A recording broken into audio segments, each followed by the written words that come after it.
Euroopan ja Suomen viranomaiset varoittavat virtuaalivaluuttojen riskeistä. Virtuaalisia valuuttoja on syntynyt satoja viime vuosina, niistä tunnetuin on Bitcoin.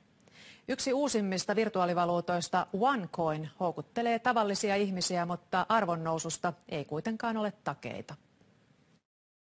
Virtuaalivaluutta Bitcoinin vanavedessä on tullut arviolta satoja uusia yrittäjiä. Yhden uuden virtuaalivaluutan OneCoinin taival alkoi tammikuussa.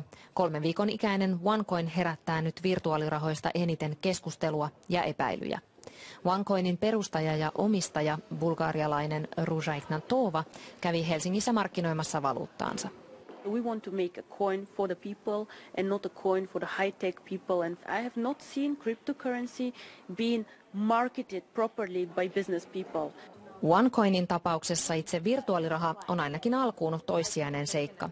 Asiakkaille myydään OneCoinien sijaan jopa tuhansien eurojen koulutuspaketteja muun muassa virtuaalivaluuttasijoittamisesta.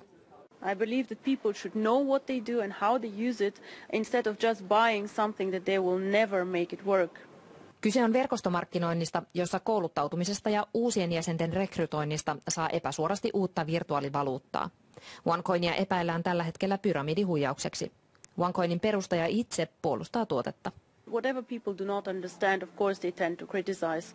There's also competition offside, of course. I cannot guarantee, but I'm extremely optimistic.